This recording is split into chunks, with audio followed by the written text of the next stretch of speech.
esto vamos a terminar sucesorio y este oficialmente, salvo que se me ocurra otra cosa, este va a ser el último video, la última clase que se va a subir a este canal. ¿Por qué? Porque ya terminaríamos con todo. Lo que nos quería ver sería el juicio de partición, pero la verdad, yo creo que sería mejor que lo vieran ustedes individualmente. Es raro que lo pregunten en un examen de grado, pero nunca está de más saberlo. Bien, vamos a partir con la sucesión intestada.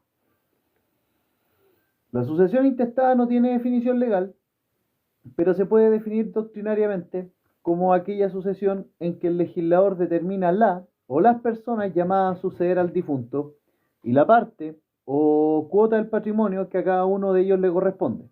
Es decir, es la sucesión que opera cuando no hay testamento y donde es el legislador el que llama a los asignatarios o personas a suceder junto con la cuota que les corresponda. Esa es la asignación intestada, aquella que concurre cuando no hay testamento y en la cual el legislador llama a las personas que van a suceder y la cuota que a cada uno le pertenece. Es la más común en nuestro país.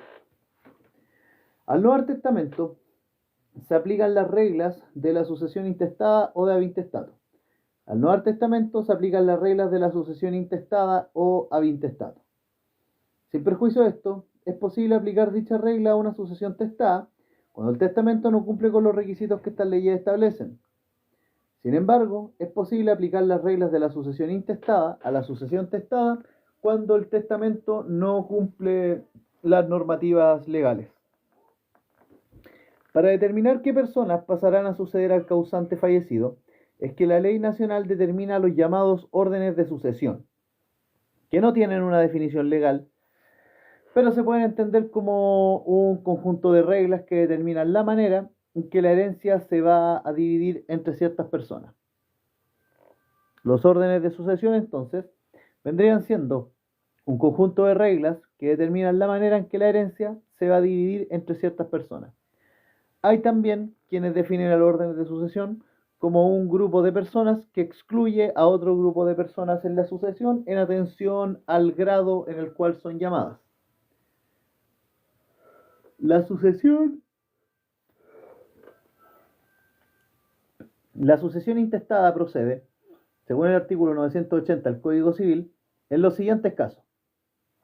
Cuando el causante no dispone de sus bienes. Cuando el causante no dispone de sus bienes. Cuando el causante dispuso de sus bienes, pero no conforme a derecho. Cuando el causante dispuso de sus bienes, pero no conforme a derecho. O cuando el causante dispuso de sus bienes, pero sus disposiciones no tienen efecto. Cuando el causante dispuso de sus bienes, pero sus disposiciones no tienen ningún efecto.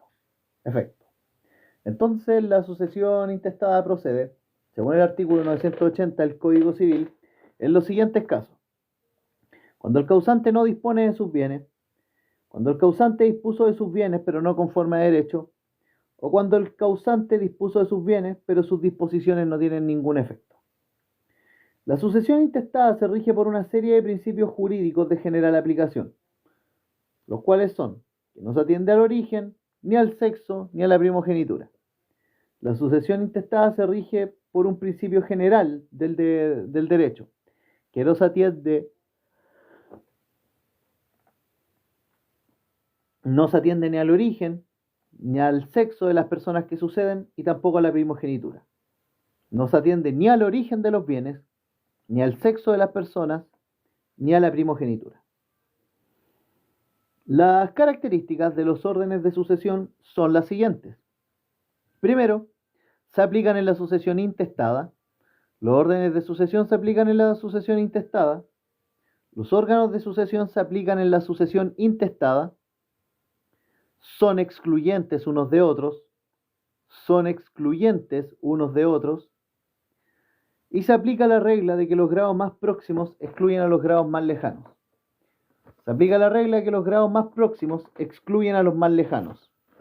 Hola Stephanie, ¿qué tal? Muchas gracias por el apoyo. Se cambia de un orden a otro de sucesión cuando falta el asignatario esencial de un determinado orden. Por ejemplo, faltan los hijos, se continúa con los ascendientes. si es que no hay cónyuge o conviviente civil sobreviviente. Entonces, los órdenes de sucesión tienen las siguientes características. Se aplican a la sucesión intestada, son excluyentes unos de otros, se aplica la regla de que los de grado más próximo excluyen a los de grado más lejano y se cambia de un orden a otro de sucesión cuando falta el asignatario esencial de un determinado orden. Stephanie, llegaste, esta sí que sí es la última transmisión que se hace quizá en mucho tiempo más, así que eres afortunada. La ley nacional contiene 5 órdenes de sucesión. La ley nacional contiene 5 órdenes de sucesión, los cuales son: el primer orden es el de los hijos y el cónyuge sobreviviente. El primer orden es el de los hijos y el cónyuge sobreviviente.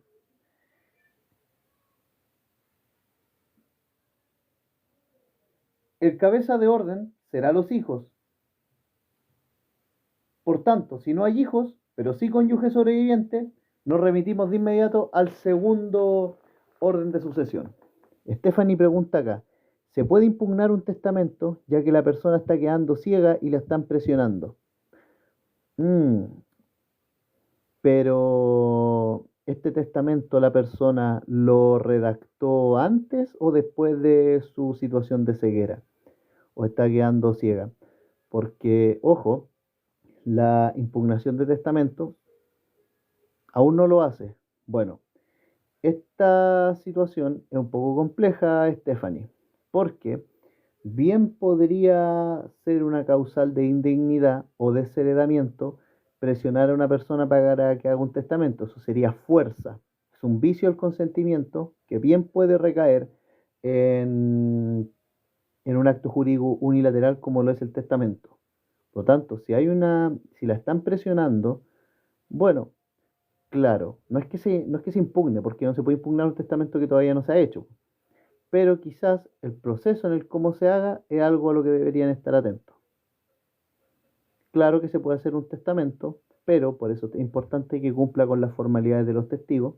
Si la persona, por ejemplo, está quedando ciega y el testamento lo van a hacer de todas maneras, que sea un testamento abierto, porque ahí deben concurrir los testigos y el ministro de fe y cerciorarse de muchas cosas. Vamos a ver el temita de los testamentos justo en este live ahora. Bien, la ley nacional contiene 5 órdenes de sucesión, los cuales son: el primer orden de sucesión, que es el de los hijos y el cónyuge sobreviviente.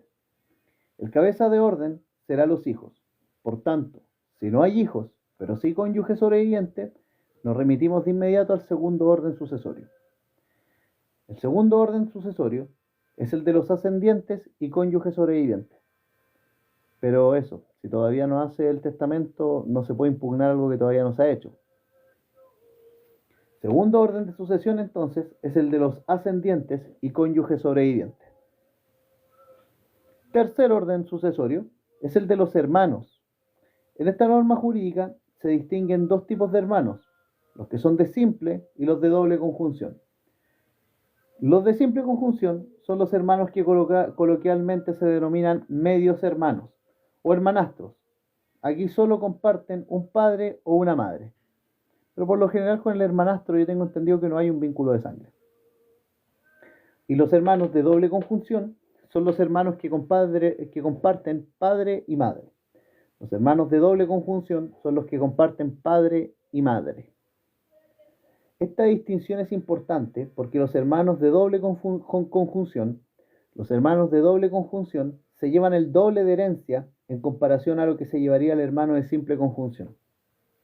Esta distinción es importante porque los hermanos de doble conjunción se llevarán el doble de herencia en comparación a lo que se llevaría el hermano de simple conjunción. Cuarto orden de sucesión. El cuarto orden de sucesión sería el de los colaterales, hasta el sexto grado inclusive. El de los colaterales hasta el sexto grado inclusive. Y el quinto orden sucesorio es el fisco. El quinto orden sucesorio es el fisco. Habiendo al menos un hijo vivo del causante, opera el primer orden de sucesión. Habiendo al menos un hijo vivo del causante, opera el primer orden de sucesión. Si no hay hijos, se deberá verificar si hay cónyuge sobreviviente, conviviente civil sobreviviente o ascendientes. Y si alguna de estas personas está, un cónyuge o conviviente civil sobreviviente o un ascendiente, opera el segundo orden de sucesión. En estos casos, el régimen matrimonial no afecta al orden sucesorio.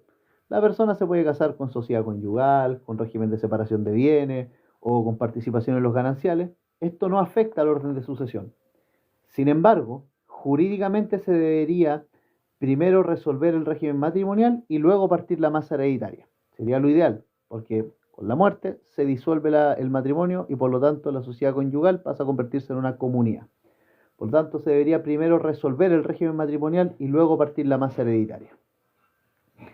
Si no hay ninguna persona viva en calidades anteriores, o sea, no hay hijos, no hay cónyuge sobreviviente, ni conviviente civil sobreviviente, y tampoco hay ascendientes, se debe verificar si el causante tiene hermanos, y de tenerlos operaría el tercer orden de sucesión. Si el causante no tiene hijos, ni cónyuge, ni conviviente civil, ni ascendientes, ni hermanos vivos, se verifica entonces algún colateral del causante desde el tercero al sexto grado, y con esto estará operando el cuarto orden de sucesión. Finalmente, si el causante no tiene ningún familiar vivo de los anteriores, quien sucederá al causante será el fisco. En este caso, la herencia se denomina herencia vacante, y el fisco debe destinar la herencia vacante a la beneficencia. Entonces, si el causante no tiene ningún familiar vivo, quien sucede al causante es el fisco, por medio de lo que conocemos como la herencia vacante. El fisco debe destinar la herencia vacante a la beneficencia. Es importante señalar que los parientes por afinidad no son relevantes en los órdenes de sucesión, sino solo los que tienen un parentesco por consanguineidad. Los parientes por afinidad no tienen ninguna relevancia en los órdenes de sucesión. Vamos ahora a hablar de la sucesión mixta, que es en parte testada y en parte intestada. Sucesión mixta es aquella que es en parte testada y en parte intestada. Y después de eso vamos a tocar el tema que yo sé que, Stephanie, a ti te interesa. Lo que pasa es que también, mira, si la persona está haciendo el testamento por mero temor reverencial, o sea, porque lo están presionando mucho y tiene como miedo de desagradar a esta gente, ahí no se puede hacer nada. Solo quizá estar presente en el testamento y tener presente de que el testamento tiene que respetar la ley y a los legitimarios y todo eso.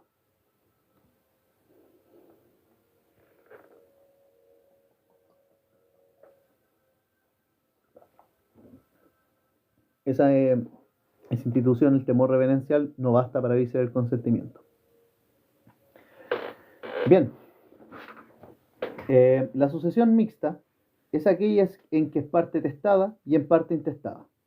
La sucesión mixta es aquella sucesión en que es parte testada y en otra parte intestada. A esto se refiere el artículo 996 del Código Civil y señala que cuando en un mismo patrimonio ha de sucederse por testamento y ab intestato, se cumplirán las disposiciones testamentarias y el remanente se adjudicará a los herederos ab intestato según las reglas generales.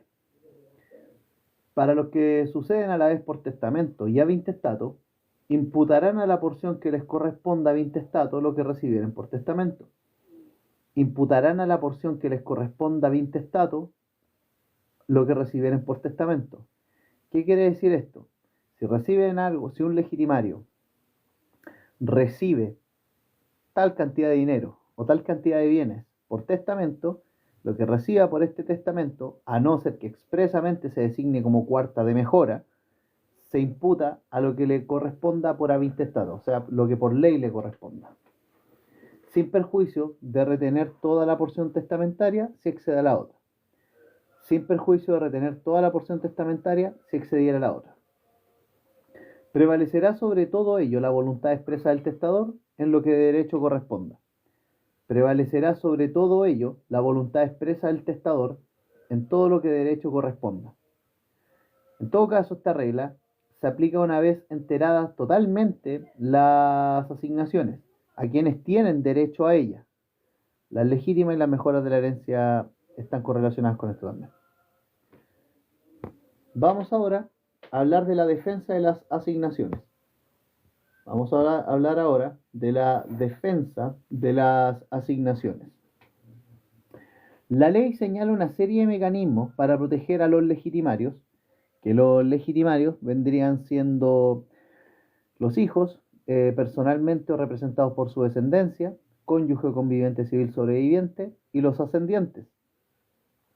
La ley señala una serie de mecanismos para proteger a los legitimarios, entre los cuales tenemos el trámite de insinuación de donaciones, trámite de insinuación de donaciones, trámite de insinuación de donaciones, acción de reforma al testamento, acción de reforma al testamento, acción de reforma al testamento, prohibición al causante o al testador de tasar los bienes, prohibición al causante o testador de tasar los bienes, prohibición al causante o testador de tasar los bienes, formación de los acervos imaginarios, formación de los acervos imaginarios, formación de los acervos imaginarios, y el hecho de que la legítima rigorosa no pueda agravarse, y el hecho de que la legítima rigorosa no pueda agravarse, y el hecho de que la legítima rigorosa no pueda agravarse. Entonces, en cuanto a la defensa de las asignaciones, los mecanismos que establece la ley para proteger las asignaciones son el trámite de insinuación de donaciones, la acción de reforma al testamento, la prohibición del causante o testador de tasar los bienes, la formación de los acervos imaginarios y el hecho de que la legítima rigorosa no pueda gravarse. En cuanto a la acción de petición de herencia, esta no tiene definición legal. La acción de petición de herencia no tiene definición legal, pero se puede entender como esta acción que van a ejercer los herederos para el caso en que estos quieran recuperar la herencia cuando no estén en posesión de ella, invocando la calidad de heredero. La acción de petición de herencia, entonces, es la acción que van a ejercer los herederos para el caso en que estos quieran recuperar la herencia cuando no estén en posesión de esta, invocando la calidad de heredero. La acción de petición de herencia, entonces, es la acción que van a ejercer los herederos para el caso en que estos quieran recuperar la herencia cuando no estén en posesión de esta, invocando la calidad de heredero. La acción de petición de herencia, ustedes la pueden entrar a considerar de los artículos 1264 y siguientes del Código Civil, que es la acción de petición de herencia. Esta acción de petición de herencia, aquí el dueño de la herencia reclama la posesión de la misma respecto de un falso heredero a fin de que, reconociéndosele dicha calidad, se le restituyan todos los bienes que comprenden la universalidad de su dominio. En esta acción judicial, el dueño de la herencia reclama la posesión de la misma respecto a un falso heredero, a fin de que, reconociéndosele dicha calidad, se le restituyan todos los bienes que componen la universalidad jurídica. Esto es porque la acción de petición de herencia es una acción que van a ejercer los herederos para el caso en que estos quieran recuperar la herencia cuando no estén en posesión de esta, invocando la calidad de heredero. El fin es recuperar la herencia cuando no estén en posesión de esta, quitándosela al heredero putativo. Las características de la acción de petición de herencia son las siguientes. Son cerca de 8. Y estas son: primero, es una acción real, ya que protege el derecho real de herencia. La acción de petición de herencia es una acción real porque protege el derecho real de herencia. La acción de petición de herencia, entonces, es una acción real porque protege el derecho real de herencia. Busca que se reconozca la calidad de heredero. Busca que se reconozca la calidad de heredero.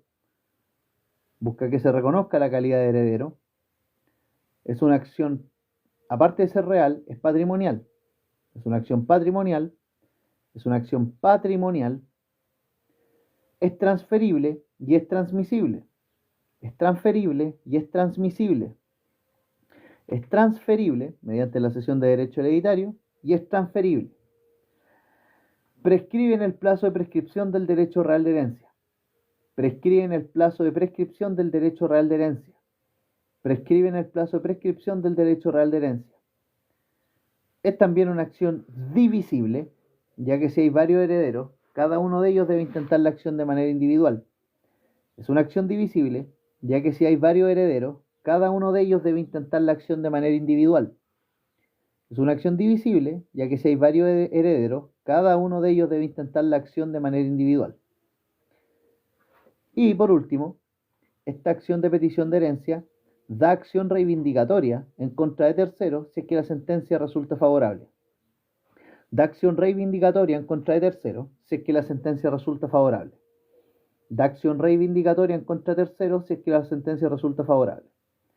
Entonces las características de la acción de petición de herencia son: es que es una acción real que protege el derecho real de herencia, es una acción real que protege el derecho real de herencia, es una acción real que protege el derecho real de herencia, busca que se reconozca la calidad de heredero, busca que se reconozca la calidad de heredero, es una acción patrimonial, transferible y transmisible, es una acción patrimonial transferible y transmisible, es una acción patrimonial transferible y transmisible, prescriben el plazo de prescripción del derecho real de herencia, prescriben el plazo de prescripción del derecho real de herencia, es una acción divisible, ya que si hay varios herederos, cada uno de ellos debe intentar la acción de manera individual. Es una acción divisible, ya que si hay varios herederos, cada uno de ellos debe intentar la acción de manera individual. Y da acción reivindicatoria en contra de terceros si es que la sentencia resulta favorable. Da acción reivindicatoria en contra de terceros si es que resulta favorable. Las personas que pueden ejercer esta acción son los herederos, obviamente, los verdaderos herederos, los donatarios de una donación revocable a título universal, los donatarios de una donación revocable a título universal, los donatarios de una donación revocable a título universal y los cesionarios del derecho real de herencia. Los cesionarios del derecho real de herencia. Los cesionarios del derecho real de herencia. Esta acción se dirige en contra del falso heredero. Esta acción se dirige en contra del falso heredero. Este vendría siendo el sujeto pasivo. Y el sujeto activo vendría siendo los verdaderos herederos, los donatarios de una donación revocable a título universal, donatarios de una donación revocable a título universal, y los cesionarios del derecho real de herencia. Los cesionarios del derecho real de herencia. El sujeto pasivo entonces es el falso heredero. Los efectos que se generan con el ejercicio de esta acción son los siguientes. Los efectos que se generan con el ejercicio de esta acción son: hay restitución de las cosas heredadas, hay restitución de las cosas heredadas, hay restitución de las cosas heredadas, hay restitución de los frutos de las cosas heredadas, hay restitución de los frutos de las cosas heredadas, hay restitución de los frutos de las cosas heredadas, hay abono de las mejoras, hay abono de las mejoras, hay abono de las mejoras, y hay pago de las enajenaciones y deterioros que se hayan causado en las cosas heredadas. Hay pago de las enajenaciones y deterioros que se hayan causado en las cosas heredadas. Entonces, los efectos del ejercicio de esta acción de petición de herencia son: es que habrá restitución de las cosas heredadas, hay restitución de los frutos de las cosas heredadas, restitución de las cosas heredadas más sus frutos, hay abono de las mejoras, hay abono de las mejoras, y el pago de las enajenaciones y deterioros que se hayan causado en las cosas heredadas. Pago de las enajenaciones y deterioros que se hayan causado a las cosas heredadas. Y recordar de que hay restitución de las cosas heredadas y también de sus frutos. Bien, eso respecto a la acción de petición de herencia. Y ahora vamos a hablar de la acción de reforma al testamento. Vamos a mencionar la preterición y después vamos a hacer un paralelo antes de pasar a la materia más difícil de derecho sucesorio, en mi opinión, que es la teoría de los acervos. Después nos vamos a referir al testamento y con eso terminaríamos ya lo que es este estudio bastante acabado, hay que decirlo. Vamos con la acción de reforma al testamento.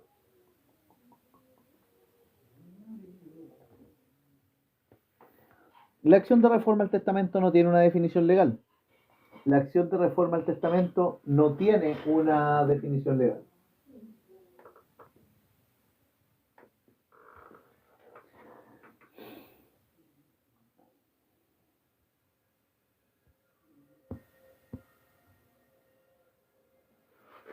La acción de reforma al testamento no tiene una definición legal, pero se puede entender como aquella acción que permite a los legitimarios reclamar que en el testamento se han vulnerado las legítimas, sea porque se instituyó como legitimario a personas que no lo son, se entregó un legitimario menos de lo que señala la ley, se entregó un legitimario menos de lo que señala la ley y sometió un legitimario o sometió un legitimario.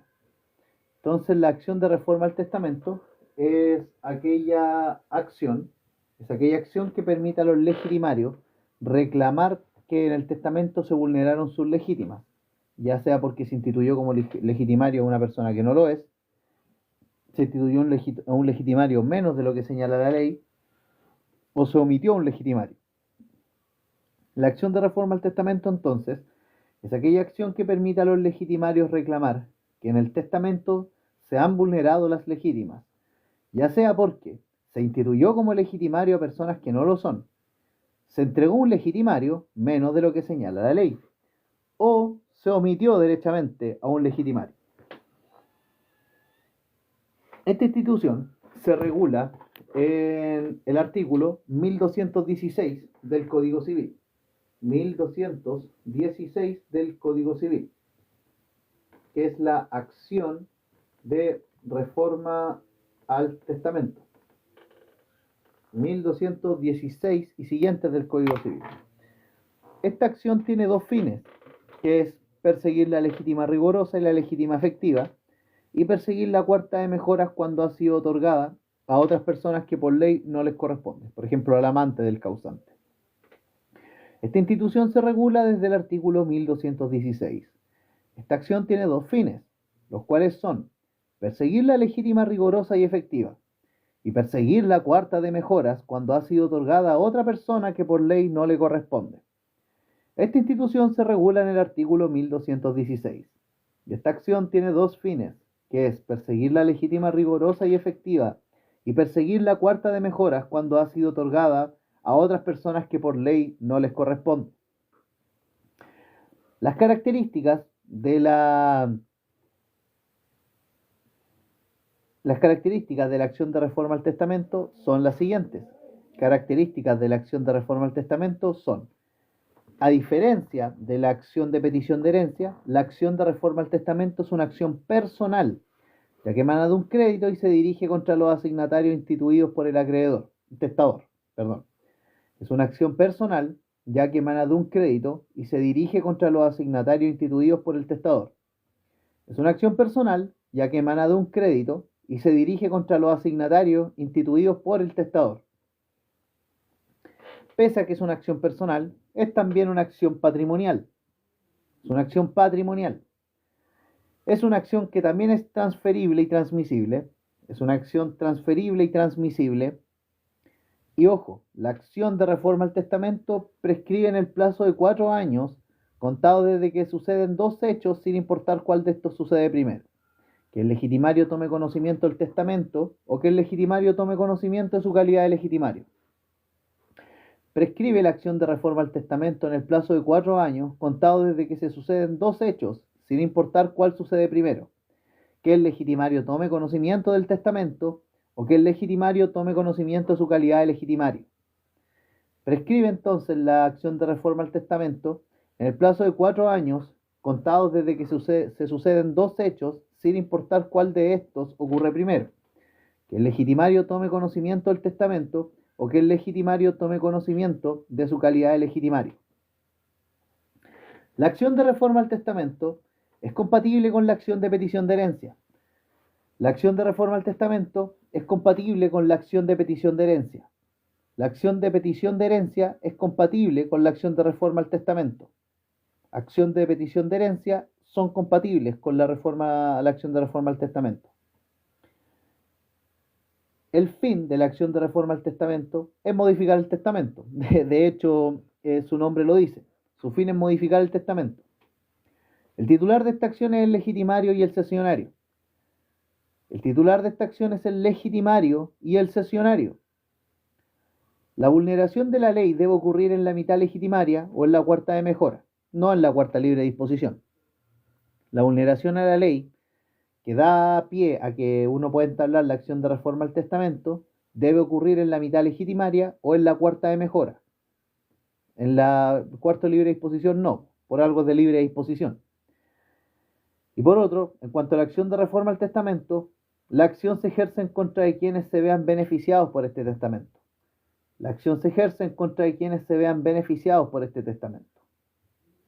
Así que, bien, las características entonces de la acción de reforma al testamento, que es aquella acción que tiene por objeto reclamar por parte de los legitimarios que el testamento ha vulnerado sus legítimas, sea porque se instituyó como legitimario a personas que no lo son, se le entregó un legitimario menos de lo que le corresponde por ley o sometió derechamente un legitimario. Las características de esta acción son que es una acción personal, es una acción patrimonial, transferible, transmisible, que prescribe en el plazo de 4 años, contados desde que suceden dos hechos, sin importar cuál pasó primero: que el legitimario o haya tomado conocimiento del testamento o que haya tomado conocimiento de su calidad de legitimario. Es compatible con la acción de petición de herencia. Su fin es la modificación del testamento y el titular de esta acción es el legitimario y el cesionario. La vulneración de la ley debe ocurrir en la mitad legitimaria o en la cuarta de mejoras y la acción se ejerce en contra de quienes se vean beneficiados por el testamento. Vamos a hablar ahora de la preterición. ¿Qué es la preterición? Está ligada a la acción de reforma al testamento y se encuentra regulada en el artículo 1218, que habla de la preterición. El 1218 se refiere a la preterición como el haber sido pasado en silencio un legitimario. Es una institución que se presenta cuando se observa que en el testamento el testador omitió un legitimario por un mero olvido. Aquí no hay dolo y tampoco hay mala fe. Al testador se le olvidó por descuido meter un legitimario en el testamento. Aquí es donde procede la preterición. En estos casos no es necesario aplicar la acción de reforma al testamento porque se entiende que este legitimario ha sido pasado por alto porque derechamente se le olvidó al testador. Esto puede ser corregido por el Tribunal de Familia de oficio y para ejecutarlo, ahí, usted tiene que cumplir las formalidades que la ley exige. Vamos ahora a hacer una mención a un paralelo entre la acción de petición de herencia y la acción de reforma al testamento. Paralelo en cuanto a la acción de petición de herencia y a la acción de reforma al testamento.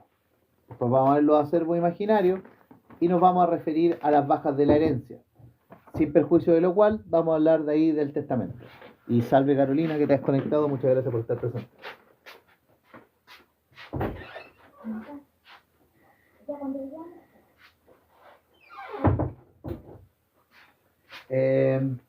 Bien, continuando entonces, vamos con el paralelo. En atención a su naturaleza, la acción de petición de herencia es una acción real, mientras que la acción de reforma al testamento es una acción personal.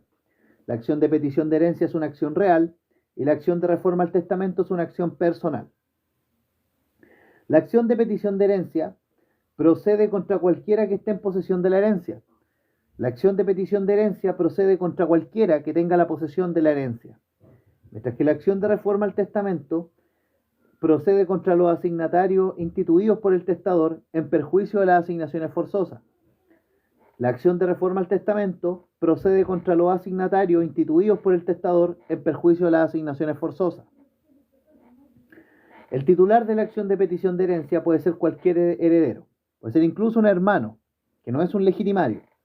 El titular de la acción de petición de herencia puede ser cualquier heredero. El titular de la acción de petición de herencia puede ser cualquier heredero. Mientras que la acción de reforma al testamento, la titularidad es un poco más restringida. Solo puede ser titular de la acción de reforma al testamento un legitimario. solo puede ser titular de una acción de reforma al testamento un legitimario. Solo un legitimario puede ser el titular de la acción de reforma al testamento, mientras que la acción de petición de herencia puede ser cualquier heredero. En cuanto a su aplicación, en cuanto a la acción de petición de herencia, puede ocurrir tanto en la sucesión testada como intestada. La acción de petición de herencia puede ocurrir tanto en la sucesión testada como intestada. Mientras que la acción de reforma al testamento, como su nombre lo dice, solo opera en la sucesión testada. ¿Tiene sentido intentar la acción de reforma al testamento si no hay testamento? No, pues no lo tiene. Por lo tanto, la acción de petición de herencia es la única que concurre tanto en la sucesión testada como intestada.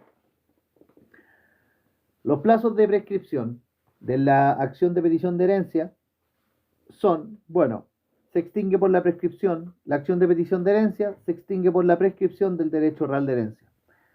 Te pregunto, Carolina, yo por lo menos aquí hago esta pregunta. ¿Te acuerdas cuál es el plazo de prescripción del derecho real de herencia? Pero bueno, la acción de petición de herencia se extingue por la prescripción del derecho real de herencia. Mientras que la acción de reforma al testamento se extingue en 4 años desde que se tuvo conocimiento del testamento y de la calidad de legitimario. Cuanto a la acción de reforma al testamento, se extingue en 4 años desde que se tuvo conocimiento, sea ya del testamento o de la calidad de legitimario. Entonces la acción de petición de herencia se extingue por la prescripción del derecho real de herencia, y la acción de reforma al testamento se extingue en el plazo de 4 años desde que se tuvo conocimiento del testador y de la calidad de legitimario. 4 años desde que se tuvo conocimiento del testador y de la calidad de legitimario. Y en cuanto al objeto de la acción, bueno, la acción de petición de herencia, lo que se pide es la restitución de las cosas hereditarias. En cuanto a la acción de petición de herencia, lo que se pide es la restitución de las cosas hereditarias. En cuanto a la acción de petición de herencia, lo que se pide es la restitución de las cosas hereditarias. Y en cuanto a la acción de reforma al testamento, lo que se pide es modificar el testamento en la parte que perjudica las asignaciones forzosas. Lo que se persigue en la acción de reforma al testamento es modificar el testamento en la parte que perjudica las asignaciones forzosas. Entonces esa es la diferencia. La acción de petición de herencia busca la restitución de las cosas hereditarias, y la acción de reforma al testamento busca modificar el testamento en la parte que perjudica las asignaciones forzosas, que perjudica a los legitimarios. Eso sería respecto a estas acciones. Vamos a hablar ahora de los acervos imaginarios.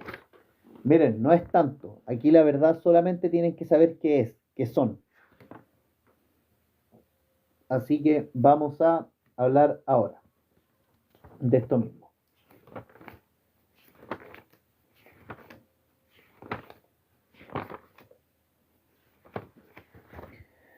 La teoría de los acervos, bueno, ante todo hay que definir qué es acervo. El acervo no tiene una definición legal, pero se entiende como la masa de bienes la masa de bienes que deja el causante. Es la masa de bienes de una persona al momento de fallecer.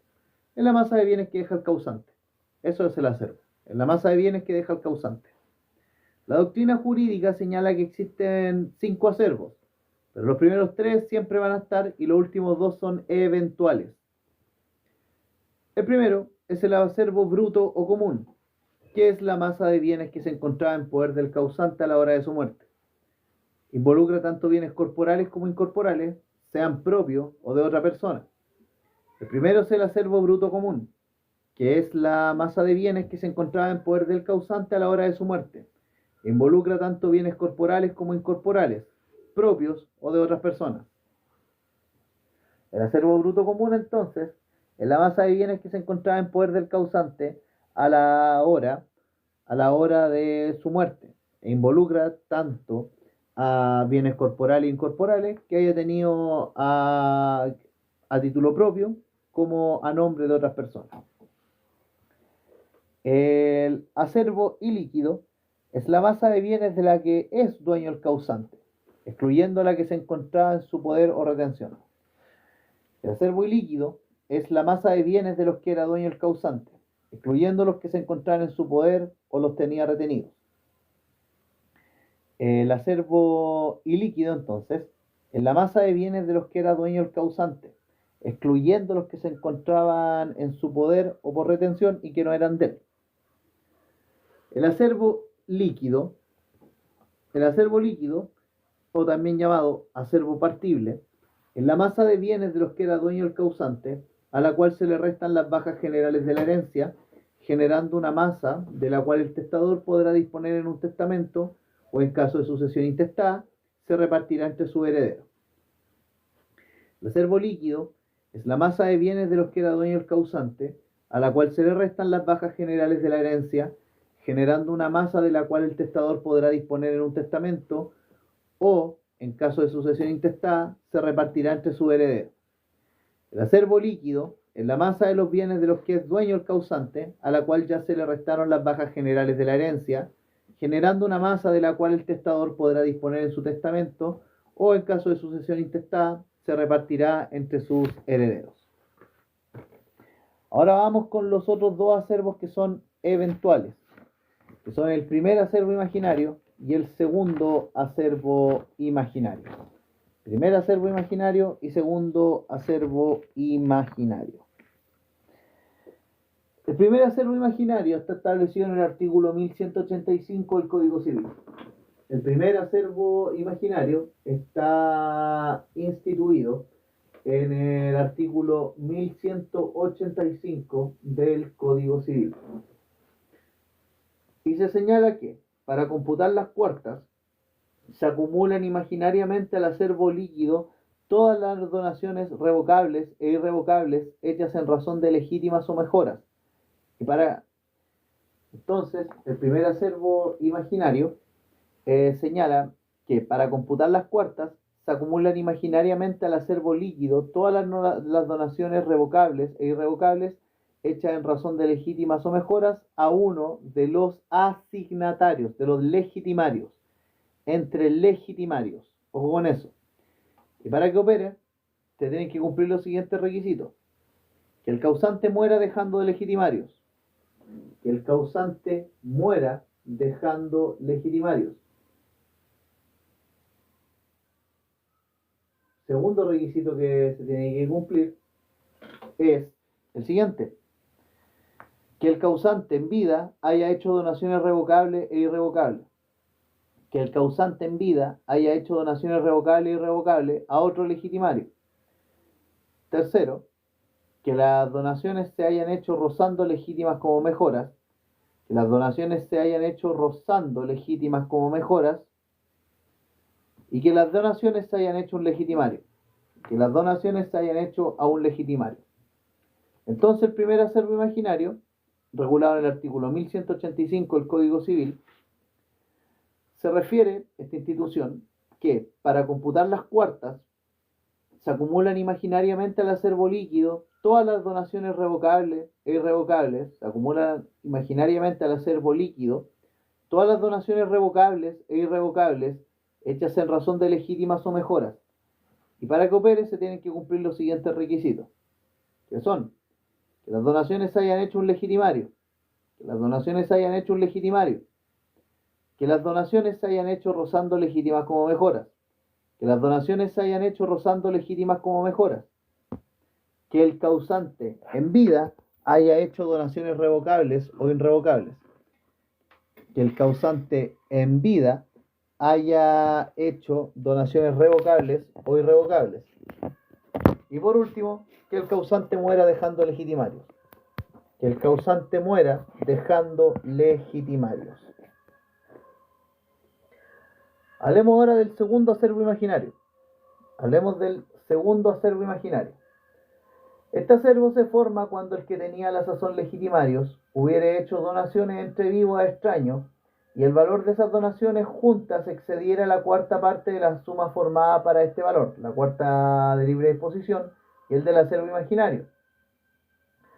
Tiene derecho, en este caso los legitimarios tienen derecho para que este exceso se agregue imaginariamente al acervo líquido para la computación de las legítimas y las mejoras. El segundo acervo imaginario entonces se forma cuando el que tenía la sazón legitimarios hubiere hecho donaciones entre vivos a extraños y el valor de estas donaciones juntas excede la cuarta libre disposición y el valor del acervo imaginario. Por lo tanto, los legitimarios tienen el derecho para que este exceso se agregue se agregue imaginariamente al acervo partible o líquido para que se computen las legítimas y las mejoras. Los requisitos para que opere el segundo acervo imaginario son: primero, que el causante deje legitimarios, que en vida el causante haya hecho donaciones a extraños, es decir, a personas que no sean legitimarios, que en vida el causante haya hecho donaciones a extraños, es decir, a personas que no sean legitimarios. Tercero, que en el tiempo de las donaciones el causante haya tenido legitimarios, que en el tiempo de las donaciones el causante haya tenido legitimarios y que las donaciones sean excesivas. Entonces el segundo acervo imaginario se forma cuando el que tenía la sazón legitimarios hubiera hecho donaciones entre vivos a extraños y el valor de todas esas donaciones juntas excede a la cuarta parte de la suma formada por este valor, el del acervo imaginario, por lo que los legitimarios tienen derecho para que este exceso se agregue imaginariamente al acervo líquido para la computación de la legítima y las mejoras. Los requisitos para que opere este acervo son: el causante deje legitimarios, que en vida del causante se hayan hecho donaciones a extraños, o sea, personas que no son legitimarios, y que en el tiempo de las donaciones el causante haya tenido legitimarios, y que las donaciones sean excesivas. Bien, vamos con las bajas generales de la herencia. Bajas generales de la herencia. Estas vienen a estar reguladas en el artículo 959 del Código Civil. Las bajas generales de la herencia vienen a estar reguladas en el artículo 959 del Código Civil. Pero ojo, esta norma no les da una definición legal, sino que simplemente la enuncia. Las bajas generales de la herencia son las costas de publicación del testamento, si es que lo hay, y las demás anexas a la apertura de la sucesión. Las costas de publicación del testamento, si es que lo hay, y las demás anexas a la apertura de la sucesión. Las costas de la publicación del testamento y las demás anexas a la apertura de la sucesión. Las deudas hereditarias,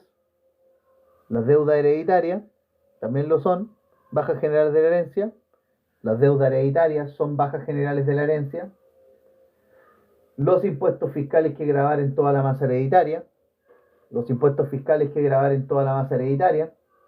Los impuestos fiscales que grabaran toda la masa hereditaria. Y las asignaciones alimenticias forzosas.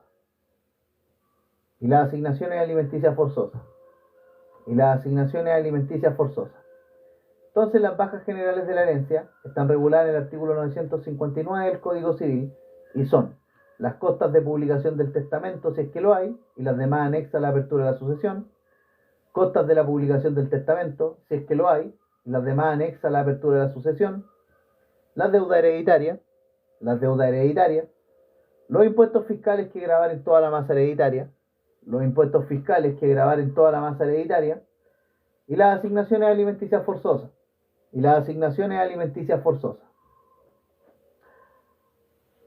Ahora, dicho ya esto de las bajas generales de la herencia, que son las costas de publicación del testamento si lo hay, y los otros gastos de la apertura de la sucesión, las deudas hereditarias, los impuestos que graven la masa hereditaria y las asignaciones alimenticias forzosas, dicho eso, vamos ahora a hablar del testamento.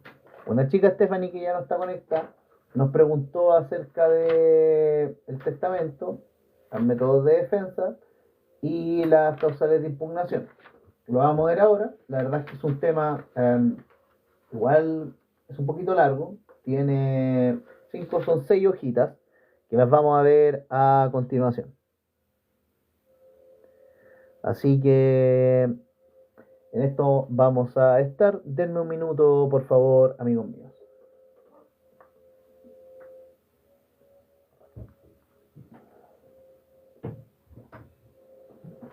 Volvemos en un minuto.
Bien,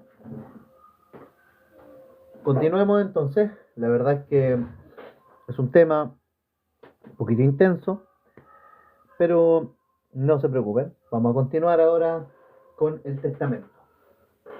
Como dijimos, el testamento está definido en el artículo 999 del Código Civil y es un acto más o menos solemne mediante el cual una persona dispone de todo o parte de su patrimonio para que tenga efecto después de sus días, guardándose para sí la facultad de revocar sus disposiciones.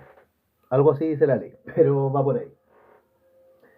Las características del testamento son que es un acto jurídico unilateral, es un acto jurídico unilateral, es un acto jurídico solemne, puede ser más o menos solemne, pero siempre solemne, pues es un acto jurídico solemne, puede ser más o menos solemne, pero siempre solemne.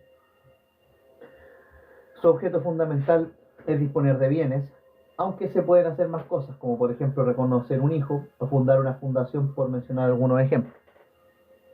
Su objeto fundamental es disponer de bienes, aunque se puede hacer más que eso, como por ejemplo reconocer un hijo o fundar una fundación,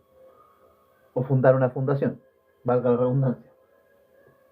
Es un acto jurídico por causa de muerte, es un acto jurídico por causa de muerte. Sus disposiciones son esencialmente revocables. Sus disposiciones son esencialmente revocables.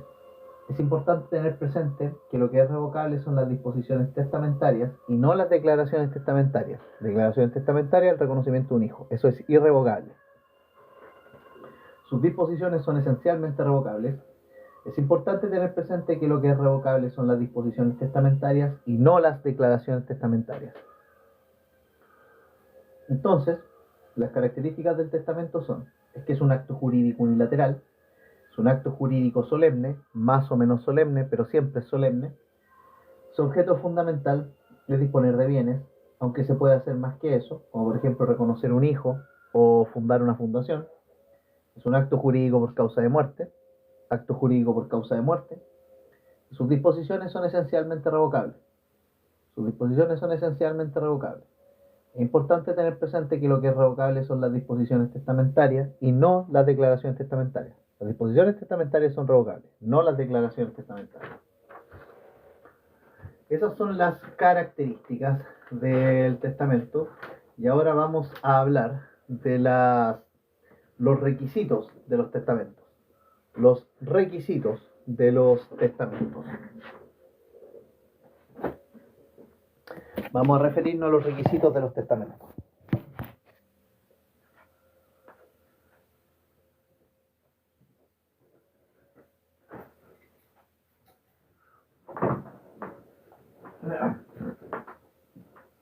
Los requisitos del testamento se pueden clasificar en requisitos externos, requisitos internos, entre otros, u otras relacionadas a disposiciones testamentarias. Los requisitos del testamento se pueden clasificar en requisitos externos, requisitos internos y otros relacionados a las disposiciones testamentarias.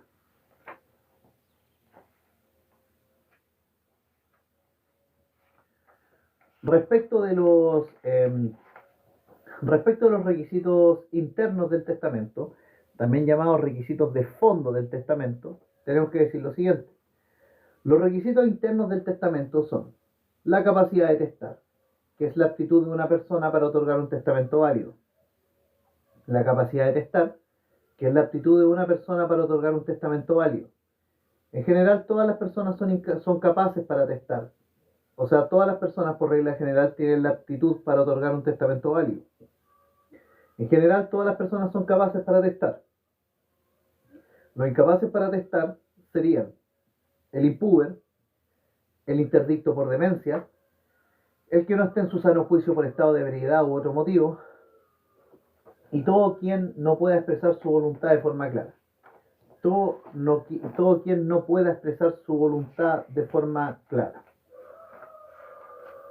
Entonces, el segundo requisito interno del testamento es la voluntad exenta de vicios. Voluntad exenta de vicios, que esto es lo que comentaba la chica hace un rato atrás. El testamento puede adolecer de error, fuerza o dolo. La fuerza anula todo el testamento cuando ésta es grave, injusta y determinante. La fuerza anula todo el testamento cuando ésta es grave, injusta y determinante. La fuerza anula todo el testamento cuando ésta es grave, injusta y determinante.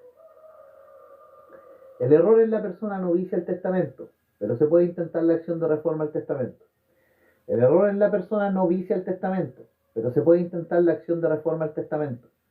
El error en la persona no vicia el testamento, pero se puede intentar la acción de reforma al testamento. El dolo solo cabe en casos en que una persona externa buscó algo al testador a su favor. En estos casos, dicho signatario será indigno para suceder. El dolo solo cabe en casos de que una persona externa buscó algo del testador a su favor. En estos casos, dicho signatario será indigno para suceder. El dolo solo cabe en casos en que una persona externa buscó algo del testador a su favor. En estos casos, dicho signatario será indigno para suceder. Tercer requisito interno del testamento es que se debe designar claramente qué le corresponderá a cada signatario. Se debe designar claramente qué le corresponderá a cada signatario. Se debe designar claramente qué le corresponderá a cada signatario. Entonces, respecto a la capacidad de testar, bueno, los requisitos internos del testamento entonces son capacidad de testar, voluntad exenta de vicio, y que se debe designar claramente qué le corresponderá a cada signatario. Respecto al primer requisito interno, que es la capacidad de testar, esta es la aptitud de una persona para otorgar un testamento válido. Capacidad de testar, el primer requisito interno del testamento, es la aptitud de una persona para otorgar un testamento válido. En general, todas las personas son capaces de otorgar un testamento, excepto los que la ley declara incapaces, que en este caso serían el impúber, el que esté bajo interdicto por demencia, el interdicto por demencia, el que no esté en su sano juicio por ebriedad u otro motivo, el que no esté en su sano juicio por ebriedad u otro motivo, y todo quien no pueda expresar su voluntad de forma clara. Todo quien no pueda expresar su voluntad de forma clara. Otro requisito interno del testamento es la voluntad exenta de vicios. Voluntad exenta de vicios. El testamento puede adolecer de error, fuerza o dolo. La fuerza anula todo el testamento cuando es grave, injusta y determinante. La fuerza anula todo el testamento cuando es grave, injusta y determinante. El error en la persona no vicia el testamento, pero se puede intentar la acción de reforma al testamento. El error en la persona no vicia el testamento, pero se puede intentar la acción de reforma al testamento. El dolo solo cabe en casos en que una persona externa buscó algo del testador a su favor. Y en estos casos, dicho signatario será indigno para suceder. El dolo solo cabe en casos en que una persona externa buscó algo del testador a su favor. En estos casos, dicho signatario será indigno para suceder. Y tercer requisito interno, es que se debe designar claramente qué le corresponderá a cada signatario. Se debe designar claramente qué le corresponderá a cada signatario. Bien. Vamos por último con los requisitos externos del testamento. Requisitos externos del testamento.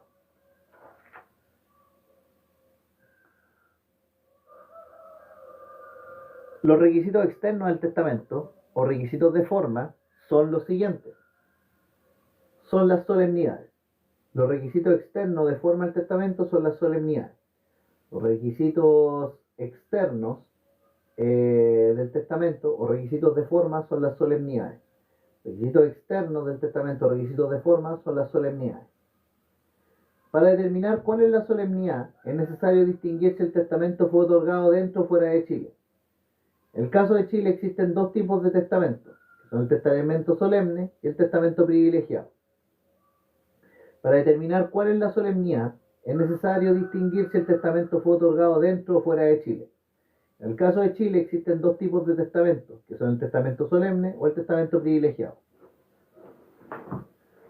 Para determinar entonces cuál es la solemnidad, es necesario distinguir si el testamento fue otorgado dentro o fuera de Chile. Y en el caso de que haya sido otorgado dentro de Chile, tenemos dos testamentos, el testamento solemne y el testamento menos solemne o privilegiado. Mientras que, en el caso de los países extranjeros, existen también dos tipos de testamentos. En el caso de los países extranjeros existen dos tipos de testamentos, que son los que siguen la solemnidad del país extranjero los que siguen la solemnidad del país extranjero y los que siguen la solemnidad chilena por ser otorgados antidiplomáticos. Los que siguen la solemnidad chilena por ser otorgados antidiplomáticos y bueno, los que siguen la solemnidad del país extranjero. Las solemnidades comunes a todo testamento son la escrituración, la presencia de testigos hábiles, principalmente esas. Entonces las solemnidades comunes a todo testamento,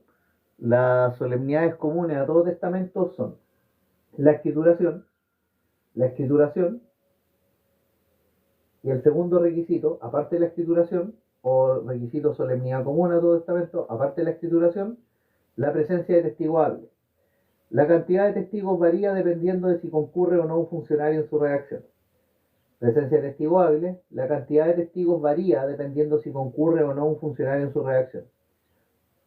En cuanto a la solemnidad de la presencia de testigos hábiles, la cantidad de testigos varía dependiendo de si concurre o no un funcionario en su redacción.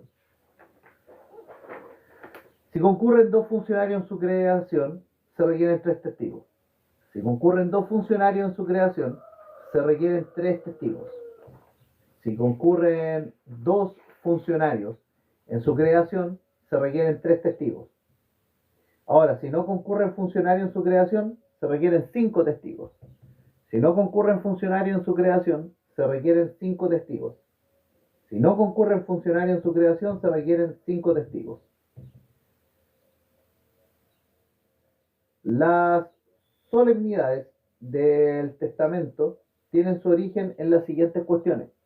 Las solemnidades del testamento tienen su origen en las siguientes cuestiones, que son, primero, para que exista una prueba preestablecida de la voluntad del testador, para que exista una prueba preestablecida de la voluntad del testador, para que exista una prueba preestablecida de la voluntad del testador, para que exista una prueba preestablecida de la voluntad del testador, y aparte, permite al testador que pueda medir sus actos, es decir, que se tome en serio la redacción de un testamento. Permite al testador que pueda medir sus actos, es decir, que se tome en serio la redacción de un testamento. Permite al testador que pueda medir sus actos, es decir, que se tome en serio la redacción de un testamento. Permite al testador que pueda medir su acto, entonces, es decir, que se tome en serio la redacción de un testamento. Por regla general, las personas tienen libertad para escoger cómo van a otorgar su testamento.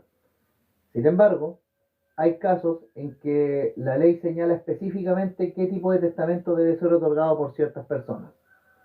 Por regla general, las personas tienen libertad para escoger cómo van a otorgar su testamento. Sin embargo, hay casos que la ley señala específicamente qué tipo de testamento debe ser otorgado por ciertas personas. Estos casos están señalados en los artículos 1019 y 1022 y 1024 del Código Civil.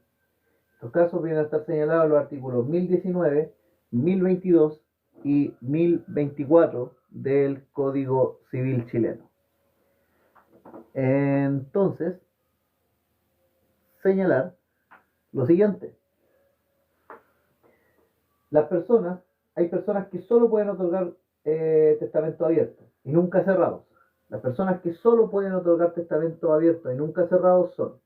Las personas que solo pueden otorgar testamento abierto y nunca cerrado son el analfabeto y el sordo-sordomudo que no pueda darse a entender claramente, pero no por escrito.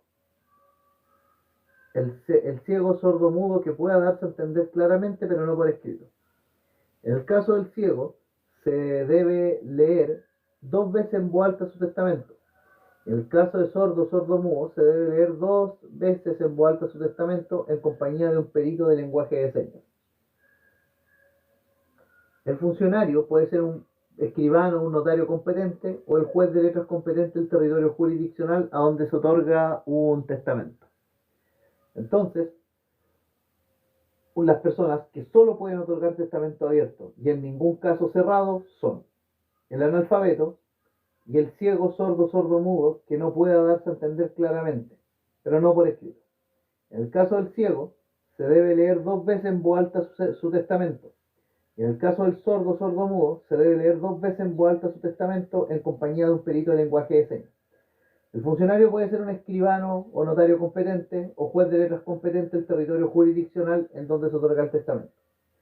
Entonces señalar que solo pueden otorgar testamento abierto, solo pueden otorgar testamento abierto y jamás por ningún caso cerrado los analfabetos, los ciegos, sordos, sordomudos que no puedan darse a entender por escrito, o claramente, perdón, ciego, sordomudo que pueda darse a entender claramente pero no por escrito, ciego, sordo, sordomudo que pueda darse a entender por escrito, pero no, perdón, ciego, sordo, sordomudo que pueda darse a entender claramente, pero no por escrito. En el caso del ciego, se debe leer 2 veces en voz alta su testamento. En el caso sordo, sordomudo, se debe leer 2 veces en voz alta su testamento en compañía de un perito de lenguaje de señas. Ahora, tenemos el caso de personas que solo pueden otorgar testamento cerrado y nunca abierto. Caso de personas que solo pueden otorgar testamentos cerrados y en ningún caso abiertos. Y estas personas que solo pueden otorgar testamentos cerrados y nunca abiertos son cuando el testador no pueda darse a entender o ser entendido a viva voz, cuando el testador no pueda darse a entender o ser entendido a viva voz, cuando el testador no pueda darse a entender o ser entendido a viva voz, o la persona que no habla el idioma castellano, o la persona que no habla el idioma castellano, o una persona que no habla el idioma castellano.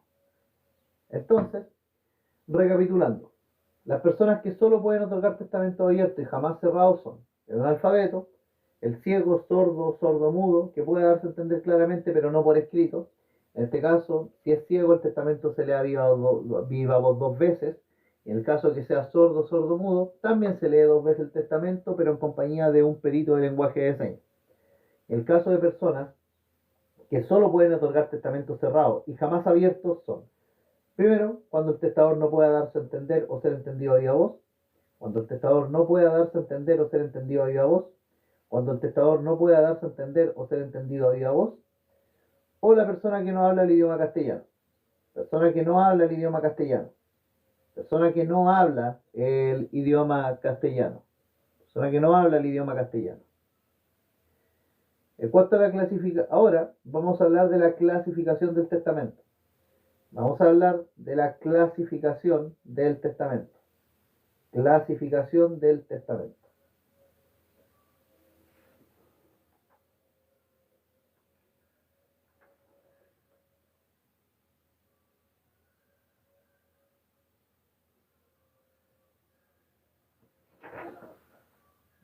Después de esto, vamos a referirnos a, bueno, en cuanto a la clasificación del testamento, vamos a referirnos al testamento abierto y al testamento cerrado. Y después de eso vamos a hablar de los testigos, la habilidad putativa, la revocación del testamento, la nulidad y la nulidad del testamento. Esos son los temas a enunciar. Así que vamos a darle nomás, chicos. En cuanto a la clasificación del testamento, los testamentos otorgados en Chile pueden ser solemnes o privilegiados. Los testamentos solemnes son aquellos en los que se han observado todas las formalidades que la ley exige. Los testamentos solemnes son aquellos en los que se han observado todas las formalidades que la ley exige. Los testamentos solemnes son aquellos en los que se han observado todas las formalidades que la ley exige. Enfocados en los testamentos solemnes, estos a su vez se pueden clasificar en testamento abierto o testamento cerrado. El testamento abierto está definido en el artículo 1015 del Código Civil. Testamento abierto está definido en el artículo 1015 del Código Civil. Testamento abierto está definido en el artículo 1015 del Código Civil. Y es el acto en que el testador hace sabedores de sus disposiciones al escribano, si es que lo hay, y a los testigos. El testamento abierto, en el artículo 1015 del Código Civil, es el acto en que el testador hace sabedores de sus disposiciones al escribano, si es que lo hay, y a los testigos. Testamento abierto, entonces, señalado en el artículo 1015 del Código Civil, es el acto en que el testador hace sabedores de sus disposiciones al escribano, si es que lo hay, y a los testigos. Acto en que el testador hace sabedores de sus disposiciones al escribano, si es que lo hay, y a los testigos. Y el testamento cerrado es el acto en el cual no es necesario que los testigos tengan conocimiento de las disposiciones del testador. Testamento cerrado, en el artículo 1008 del Código Civil, es el acto en el cual no es necesario que los testigos tengan conocimiento de las disposiciones del testador. Es el acto en el cual no es necesario que los testigos tengan conocimiento de las disposiciones del testador.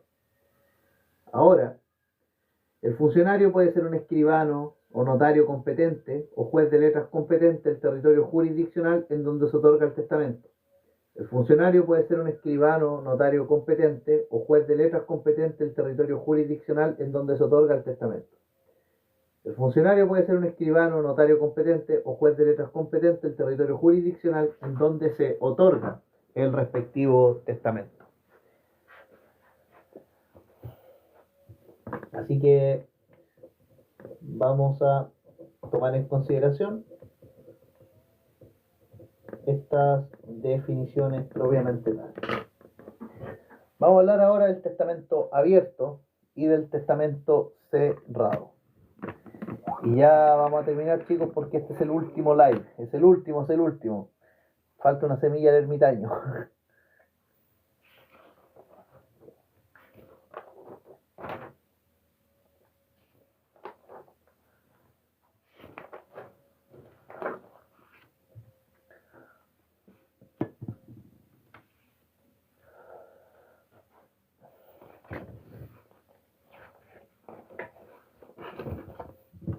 Vamos a hablar ahora del testamento abierto. Vamos a hablar del testamento abierto. El testamento abierto se puede otorgar mediante 3 testigos, acompañado de un funcionario notario, a través de un instrumento público, o mediante 5 testigos, sin la concurrencia de un funcionario, otorgado a través de un instrumento privado. Las solemnidades del testamento solemne abierto son la escrituración, presencia de testigos hábiles, lectura del testamento, firma del testamento, unidad del acto y cumplimiento del artículo 1016 del Código Civil. Entonces, el testamento abierto se puede otorgar mediante 3 testigos acompañados de un funcionario notario a través de un instrumento público o mediante 5 testigos sin la concurrencia de un funcionario otorgado mediante un instrumento privado. El testamento abierto, entonces, se puede otorgar mediante 3 testigos, acompañados de un funcionario notario a través de un instrumento público o mediante 5 testigos sin la concurrencia de un funcionario y ante instrumento privado. El testamento abierto, entonces, se puede otorgar mediante 3 testigos acompañados de un funcionario notario a través de un instrumento público o mediante 5 testigos sin la concurrencia de un funcionario otorgado a través de un instrumento privado. Las solemnidades del testamento solemne, valga la redundancia, abierto, las solemnidades del testamento solemne abierto son la escrituración, la presencia de testigos hábiles, la lectura del testamento, la firma del testamento, la unidad del acto y el cumplimiento. Escrituración, presencia de testigos hábiles, lectura del testamento, firma del testamento, unidad del acto y cumplimiento. Estas son las solemnidades del testamento solemne abierto: escrituración, presencia de testigos hábiles, lectura del testamento, firma del testamento, unidad del acto y cumplimiento. Escrituración, presencia de testigos hábiles, lectura del testamento, firma del testamento, unidad del acto y cumplimiento conforme al artículo 1016 del Código Civil. El artículo 1016 del Código Civil señala que se expresarán el nombre y apellido del testador, lugar de su nacimiento, nación a la cual pertenece, si está o no avecindado en Chile, y si lo está, la comuna en que tuviere su domicilio, su edad, las circunstancias de hallarse en su entero juicio, los nombres de las personas con quienes hubiere contraído matrimonio, los hijos habidos en cada matrimonio, y cualquier otro hijo del testador, con distinción de vivo y muerto, y el nombre, apellido, domicilio de cada uno de los testigos. Entonces, las solemnidades del testamento solemne abierto en Chile son la escrituración, presencia de testigos hábiles, lectura y firma del testamento, lectura y firma del testamento, unidad del acto y cumplimiento conforme al artículo 1016 del Código Civil.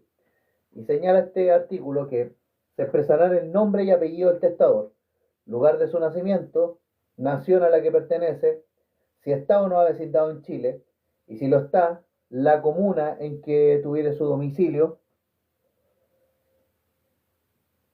su edad, circunstancia de hallarse en su entero juicio, nombres de las personas con quien hubiere contraído matrimonio, hijos habidos en cada matrimonio, y cualquier otro hijo del testador, con distinción de vivo o muerto, nombre y apellido de cada uno de los testigos. Bien, si es que se crea un testamento abierto mediante 5 testigos sin la concurrencia de un funcionario, dicho testamento deberá realizar un trámite de publicación, trámite el cual se considerará una baja general de la herencia, como un gasto de publicación del testamento. Las diligencias que deben cumplir para la publicación de este tipo de testamentos son: protocolice. Entonces, si es que se crea un testamento abierto mediante 5 testigos sin la concurrencia de un funcionario, si es que se crea un testamento abierto mediante 5 testigos sin la concurrencia de un funcionario, dicho testamento deberá realizar un trámite de publicación, trámite el cual se considerará una baja general de la herencia.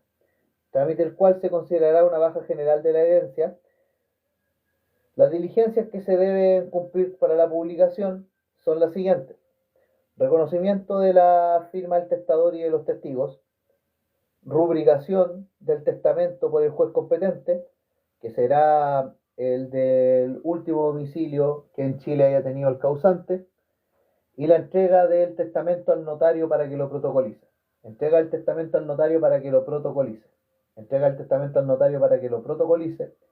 Reconocimiento de la firma del testador y de los testigos, y rubricación del testamento por el juez competente del último domicilio que haya tenido en Chile. Bien, hablemos ahora del testamento cerrado.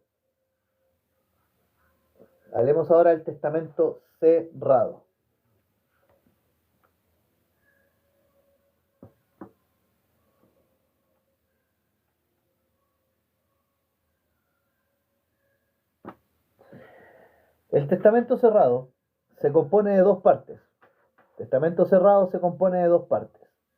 ¿Qué son? Una memoria testamentaria y un sobrescrito o cubierta. Memoria testamentaria, sobrescrito o cubierta. Tiene dos partes el testamento cerrado: una memoria testamentaria o un sobrescrito o cubierta. La memoria testamentaria constituye el testamento per se, es decir, contiene las disposiciones y declaraciones del testador. La memoria testamentaria constituye el testamento per se, es decir, contiene las disposiciones y declaraciones del testador. Memoria testamentaria, entonces, constituye el testamento per se, es decir, contiene las disposiciones y declaraciones del testador. Y el sobrescrito o cubierta es aquella en cuyo interior se encuentra la memoria testamentaria con el sobre o cubierta con el cual se realiza la carátula. Sobrescrito cubierta es aquella en cuyo interior se encuentra la memoria testamentaria con el sobre o cubierta con la cual se realiza la carátula. Sobrescrito cubierta, entonces, es aquella en cuyo interior se encuentra la memoria testamentaria con el sobre o cubierta con el cual se realiza la carátula. Precisando entonces, el testamento cerrado se compone de dos partes: una memoria testamentaria, que es el testamento per se, con las disposiciones testamentarias propiamente tal, y el sobrescrito cubierta, que es aquella en cuyo interior se encuentra la memoria testamentaria, que es el testamento, con el sobre o cubierta con el cual se realiza la carátula. Bien, el testamento cerrado se caracteriza por el hecho de que el testador presenta al escribano y a los testigos una escritura cerrada que contiene su testamento. El testamento cerrado se caracteriza por el hecho de que el testador presenta al escribano y a los testigos una escritura cerrada que contiene su testamento. El testamento cerrado, entonces, se caracteriza por el hecho de que el testador presenta al escribano y a los testigos una escritura cerrada que contiene su testamento. Aquí los testigos y el escribano no saben lo que dice el testamento, solo dejan constancia de que efectivamente se otorgó un testamento. Las solemnidades del testamento cerrado son varias, la verdad, y son las siguientes. Primero, la escrituración. El testamento debe estar escrito por el testador o firmado por él. Escrituración. El testamento debe estar escrito por el testador o firmado por él. Se debe ejecutar ante 3 testigos hábiles más el funcionario competente. Se debe ejecutar ante 3 testigos hábiles más el funcionario competente. Debe contener una introducción a la memoria testamentaria en el sobrescrito cubierta y cerrada. Debe tener una introducción a la memoria testamentaria en el sobre cubierta. Debe presentarse a viva voz el testamento. Se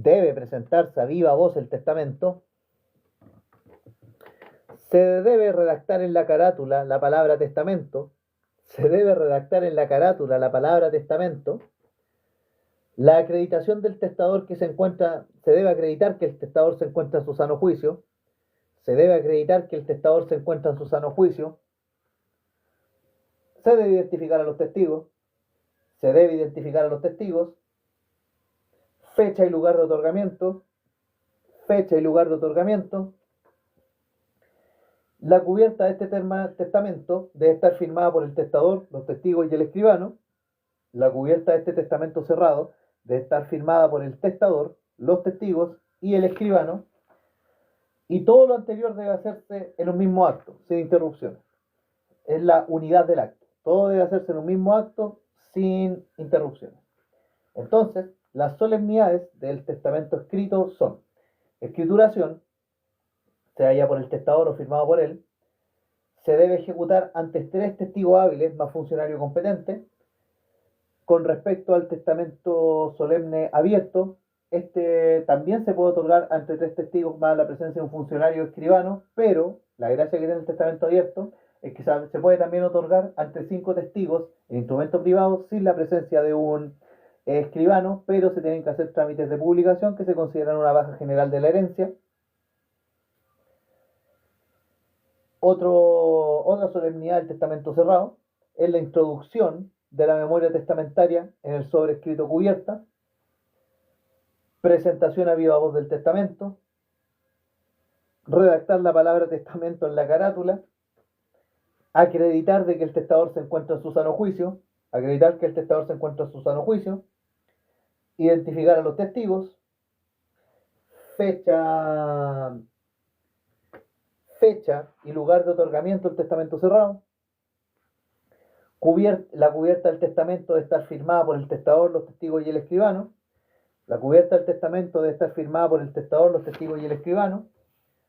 Y todo lo anterior se tiene que hacer en un mismo acto. La unidad del acto, que también es un requisito de las solemnidades del testamento solemne abierto. Recordar que las solemnidades del testamento solemne abierto son la escrituración, al igual que el testamento cerrado, presencia de testigos hábiles, lectura del testamento. Esta es la gran diferencia con el testamento cerrado. En el testamento solemne abierto, se lee el testamento, se firma el testamento, pero en cambio en el testamento solemne cerrado, lo único que se da es constancia, lo que se firma en la carátula, no el testamento per se. El testamento solo está firmado por el testador en el testamento solemne cerrado. También tiene la unidad del acto, todo se tiene que ejecutar en un mismo acto, es una característica que comparte el testamento solemne con el testamento solemne cerrado con el testamento solemne abierto. Y el testamento solemne abierto tiene también la solemnidad del cumplimiento, señalada en el artículo 1016 del Código Civil, en que se expresarán el nombre y apellido del testador, lugar de nacimiento, nación a la que pertenece, si está o no vecindado en Chile, y si lo está, en qué comuna está, edad, circunstancia que esté en su sano juicio, nombre de las personas con las que hubiese contraído matrimonio, hijo sabido en cada matrimonio, si están vivos o muertos, etc. Ahora, volviendo al testamento solemne cerrado, este se presenta al juez de letras con competencia civil correspondiente al último domicilio del testador, acreditándose su muerte, y tanto los testigos como escribano o notario deben ir a reconocer sus firmas y la firma del testador. Luego de lo anterior, el testamento cerrado se debe protocolizar, y con ello el testamento cerrado tendrá valor como instrumento público. Entonces, en cuanto a la apertura del testamento cerrado, esta se hace en presencia del juez de letras con competencia en lo civil, que corresponde al último domicilio del causante, acreditándose la muerte del causante, y tanto los testigos como el escribano notario, los tres testigos y el escribano notario ante el que se otorgó el testamento cerrado, deben reconocer sus firmas y la firma del testador. Y luego de lo anterior, el testamento cerrado se debe protocolizar. Luego de lo anterior, el testamento cerrado se debe protocolizar, y con ello este pasa a tener valor como instrumento público. Bien, vamos a hablar ahora de los testigos en la escrituración de los testamentos. Vamos a hablar de los testigos. Y vamos a agradecerle aquí a las dos personitas que están conectadas, a Dafne y a Alicia. Gracias por estar presentes. Yo entiendo que esta cuestión no es muy entretenida, pero muchas gracias por escuchar este repaso, o clase, como quieran decirle, no sé. Bien, vamos a hablar de los testigos, posteriormente de la habilidad putativa, la revocación del testamento, y vamos a terminar con la nulidad del testamento. En cuanto a los testigos, son una solemnidad común a todos los testamentos. Los testigos son una solemnidad común a todo testamento. Ojo, no pueden ser testigos las siguientes personas. No pueden ser testigos las siguientes personas. Los menores de 18 años. Los menores de 18 años no pueden ser testigos. Los menores de 18 años no pueden ser testigos. Los interdictos por demencia tampoco. Interdictos por demencia tampoco. Los que actualmente se encuentren privados de razón. Los que actualmente se encuentren privados de razón. Los ciegos, sordomudos. Ciegos, sordos, sordomudos. Tampoco pueden ser testigos. Ciegos, sordos o mudos. Los que por sentencia ejecutoriada estuvieran inhabilitados para ser testigos. Los que por sentencia ejecutoriada estuvieran inhabilitados para ser testigos. Los que por sentencia ejecutoriada estuvieran inhabilitados para ser testigos. Los amenuenses o trabajadores del escribano que autoriza el testamento. Los amenuenses del escribano que autoriza el testamento. Los extranjeros no domiciliados en Chile. Los extranjeros no domiciliados en Chile tampoco pueden ser testigos. Y las personas que no entiendan el idioma del testador. Las personas que no entiendan el idioma del testador tampoco pueden ser testigos. Entonces no pueden ser testigos los menores de 18, los interdictos por demencia, los que estén privados del uso de razón, los ciegos, sordos, sordomudos, los que por sentencia ejecutoriada estuvieran inhabilitados para ser testigos, los amenuenses del escribano que autoriza el testamento, los extranjeros no domiciliados en Chile y las personas que no entiendan el idioma del testador. Dos de los testigos del testamento deben estar domiciliados en la comuna o agrupación de comunas en que se otorga el testamento. Y uno al menos debe saber leer y escribir si es que concurren 3 testigos. Ahora, si concurren 5 testigos, al menos 2 deben saber leer y escribir. Si concurren 5 testigos, al menos 2 deben saber leer y escribir. Entonces, 2 de los testigos del testamento deben estar domiciliados en la comuna o agrupación de comunas en que se otorga el testamento. Y uno al menos debe saber leer y escribir si es que concurren 3 testigos. Y si es que concurren 5 testigos, al menos 2 deben saber leer y escribir. Bien, vamos a hablar ahora de la habilidad putativa. Habilidad putativa. ¿Qué es la habilidad putativa? Esta está señalada en el artículo 1013 del Código Civil. 1013 del Código Civil nos habla de la habilidad putativa de los testigos. En los casos en que uno de los testigos del testamento tiene una causal de inhabilidad, por ejemplo, menor de edad, pero ésta no se manifiesta en su comportamiento, esta habilidad otorgada por la ley no permite no invalidar el testamento siempre y cuando solo la tenga un testigo. Bueno, la habilidad putativa entonces, que la señala el artículo 1013 del Código Civil, señala que en los casos en que uno de los testigos del testamento tiene una causal de inhabilidad, pero ésta no se manifiesta en su comportamiento, esta inhabilidad permite no invalidar el testamento. Permite no invalidar el testamento siempre y cuando esta inhabilidad o habilidad putativa solo la tenga un testigo. Solo un testigo tiene que tenerla. En virtud de lo anterior es que se concluye que para estar en un caso de habilidad putativa se deben cumplir los siguientes requisitos. Para estar ante un caso de habilidad putativa se deben cumplir los siguientes requisitos, que son, primero, que no se manifieste externamente una inhabilidad del testigo mediante su aspecto conducta. Que no se manifieste externamente una inhabilidad del testigo mediante su aspecto conducta. Que no se manifieste externamente una inhabilidad del testigo mediante su aspecto o conducta. Que se ignore generalmente por parte de la comunidad la inhabilidad del testigo. Que se ignore generalmente por la comunidad la inhabilidad del testigo. Que se ignore generalmente por parte de la comunidad la inhabilidad del testigo. Y que se funde la inhabilidad en hechos positivos y públicos del testigo inhábil. Que se funde la habilidad del testigo en hechos positivos y públicos. Que se funde la habilidad putativa en hechos positivos y públicos. Que se funde la habilidad putativa en hechos públicos y positivos. Entonces, respecto de la habilidad putativa, recapitulando, esta se da en los casos en que uno de los testigos del testamento tiene una causal de inhabilidad, pero esta no se manifiesta en su comportamiento.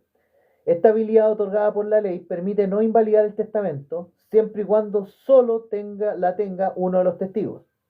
En virtud de lo anterior es que se concluye que para estar ante un caso de habilidad putativa se tienen que cumplir los siguientes requisitos, que son 3. Que no se manifieste externamente una inhabilidad del testigo mediante su aspecto conducta. Que no se manifieste externamente una inhabilidad del testigo mediante su aspecto conducta. Que se ignore generalmente por parte de la comunidad la inhabilidad del testigo. Que se ignore generalmente por la comunidad la inhabilidad del testigo. Que se funde la habilidad en hechos positivos y públicos del testigo inhábil. Que se funde la habilidad en hechos positivos y públicos del testigo inhábil. Y que se manifieste externamente una inhabilidad del testigo mediante su aspecto o conducta. Que no se manifieste una inhabilidad del testigo mediante su aspecto o conducta, que se ignore por la comunidad y que se funde en hechos positivos y públicos esta putativa habilidad. Bien, vamos ahora a referirnos a la revocación del testamento. Vamos a referirnos a la revocación del testamento y a posteriori a la nulidad del testamento. ¿Alguna duda, consulta, pregunta, comentario, hate, amor, lo que sea? Yo los leo. Igual nosotros partimos esta cuestión a las 3:15, dio la pena, ya que es la última transmisión.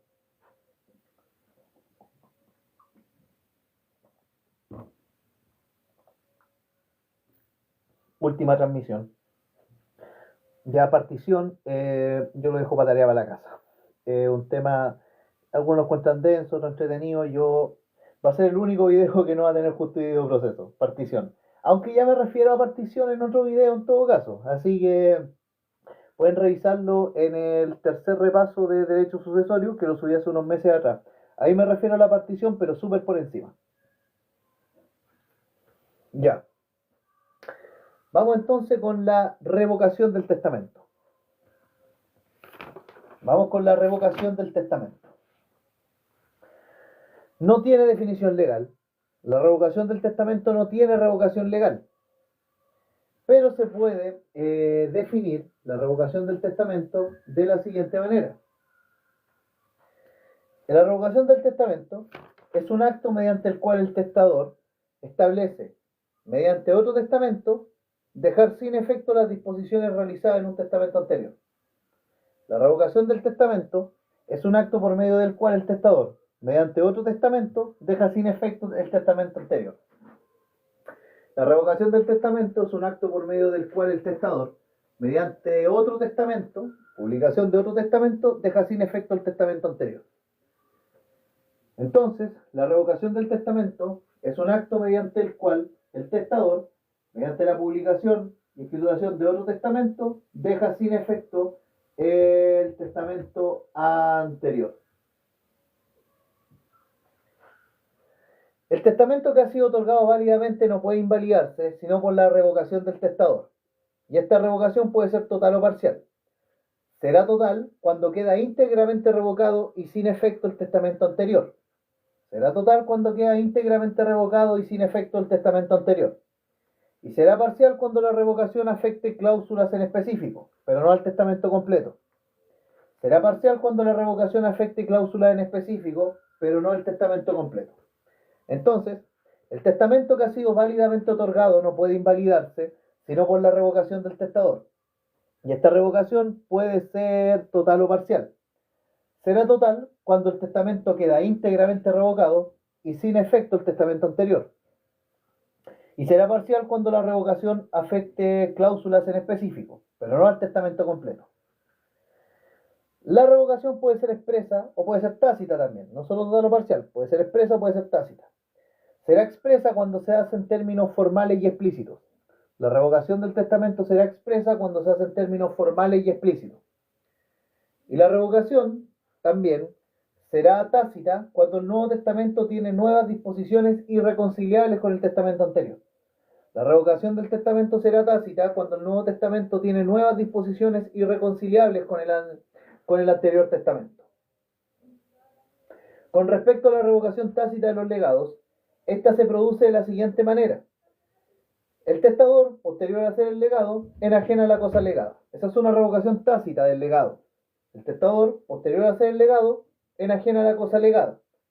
Y el testador altera sustancialmente la cosa mueble legada.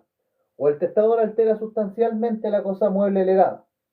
La enajena o la altera sustancialmente, o cobra el crédito o acepta su pago, y el legado consistía en ese crédito. O el testador cobra el crédito o acepta su pago, y el legado consistía en ese crédito. Entonces, el testamento que ha sido otorgado válidamente no puede invalidarse sino por la revocación, este acto por medio del cual el testador, mediante otro testamento, deja sin efecto el testamento anterior. El testamento que ha sido, o las disposiciones del testamento anterior, para ser más exacto, el testamento que ha sido otorgado válidamente no puede invalidarse sino por la revocación del testador. Esta revocación puede ser total o parcial. Será total cuando queda íntegramente revocado y sin efecto el testamento anterior. Será parcial cuando la revocación afecte cláusulas en específico, pero no el testamento completo. La revocación puede ser expresa o puede ser tácita. Será tácita cuando se hace en términos, será expresa cuando se hace en términos formales y explícitos. Será expresa cuando se hace en términos formales y explícitos. Será tácita cuando el Nuevo Testamento tiene nuevas disposiciones irreconciliables con el testamento anterior. Será tácita cuando el Nuevo Testamento tiene disposiciones irreconciliables con el testamento anterior.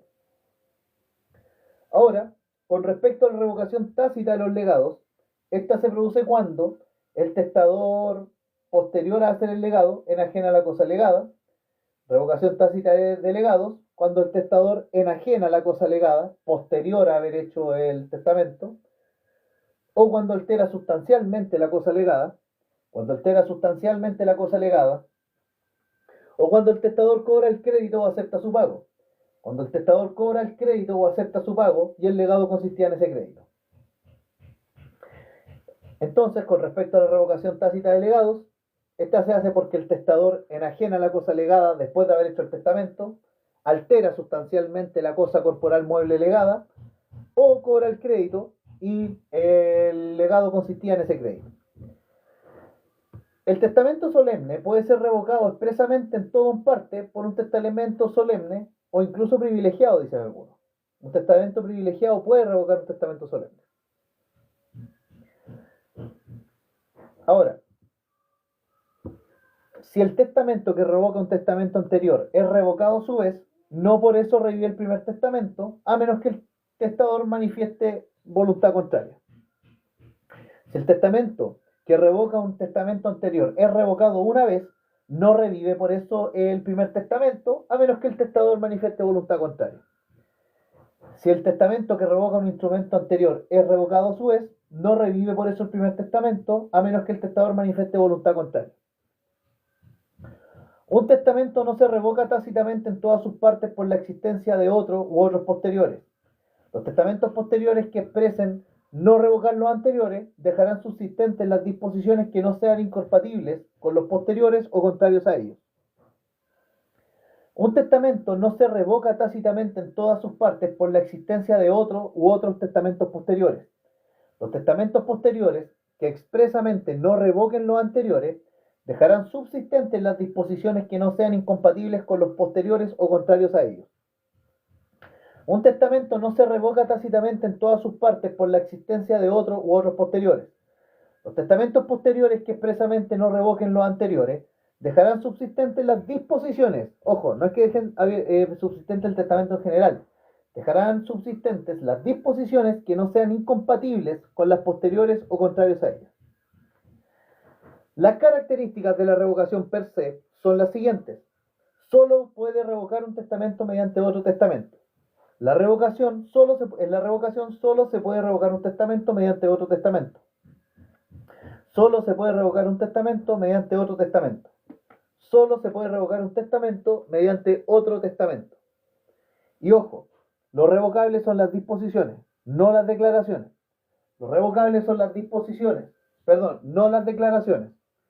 Lo revocable son las disposiciones, no las declaraciones. Las declaraciones testamentarias no se revocan, las disposiciones testamentarias sí. Ejemplo de declaración testamentaria, el reconocimiento único. Bien, vamos con lo último, que es la nulidad del testamento. Nulidad del testamento.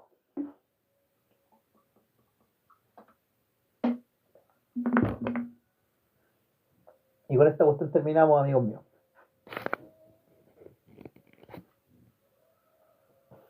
Nulidad del testamento. La verdad es que nos queda nada, prácticamente. Estamos prácticamente a nada. Un testamento, al igual que todos los actos jurídicos, puede ser declarado nulo. Un testamento, al igual que todos los actos jurídicos, puede ser declarado nulo. La nulidad puede afectar de manera íntegra la eficacia del testamento. La nulidad puede afectar de manera íntegra la eficacia del testamento. En fin, el testamento puede ser anulado total o parcialmente. El testamento puede ser anulado total o parcialmente. Y ojo, las principales causales de nulidad absoluta del testamento solemne son principales causales de nulidad absoluta del testamento solemne son principales causales de nulidad absoluta del testamento solemne, principales causales de nulidad del testamento solemne, nulidad absoluta, son, primero, que no se otorgue por escrito, que no se otorgue por escrito, que no se otorgue por escrito, o no se otorga con el mínimo de testigos exigidos por la ley, no se otorga con el mínimo de testigos exigidos por la ley, no se otorga con el número mínimo de testigos exigidos por la ley, el testamento fue otorgado ante un funcionario que no es autorizado por la ley, el testamento fue otorgado por un funcionario que no está autorizado por la ley, o el testamento fue otorgado por un funcionario que no está autorizado por la ley. Cuando se infringen reglas que la ley señala para su otorgamiento, también es susceptible de nulidad. Cuando se infringen reglas que la ley señala para su otorgamiento, por ejemplo, que no se lee el testamento o se firma por una persona extraña a los testigos. Cuando se infringen reglas que la ley señala para su otorgamiento, como por ejemplo que no se lea el testamento o se firma por una persona extraña a los testigos. Cuando se infringen las reglas que la ley señala para su otorgamiento, como por ejemplo que no se lea el testamento o se firme por una persona extraña a los testigos. Si aparece transgredida o violada la cubierta del testamento, si aparece abierta la cubierta del testamento, si aparece abierta o rota la cubierta del testamento, si aparece rota la cubierta del testamento, que el testamento haya sido otorgado por un incapaz absoluto, que el testamento haya sido otorgado por un incapaz absoluto, que el testamento haya sido otorgado por un incapaz absoluto, o que el testamento adolece de algún vicio al consentimiento, como dolo o fuerza, o que el testamento adolezca de fuerza, pero puede adolecer de los tres vicios del consentimiento en todo caso, que el testamento adolezca de fuerza, que el testamento adolezca de fuerza. Estas causales de nulidad absoluta permiten que el testamento pueda ser declarado nulo de oficio, siempre y cuando aparezcan de manifiesto alguna de las causales. Testamento otorgado por un incapaz, o que haya sido otorgado por un menor número de testigos, cuando no haya sido otorgado por escrito, o cuando se infringen reglas que la ley señala para su otorgamiento, o cuando fue otorgado por un funcionario que no es autorizado por la ley. Y se puede declarar de oficio siempre y cuando alguno de estos vicios aparezca manifiesto. Las causales de nulidad relativa al testamento son las siguientes. Causales de nulidad relativa del testamento son las siguientes. Disposiciones de error con error en la persona y solo anula dicha disposición. Disposiciones con error en la persona, y en este caso solo se anula dicha disposición. Disposiciones con error en la persona, y en este caso solo se anula dicha disposición. Disposiciones con error en la persona, y en este caso solo se anula dicha disposición.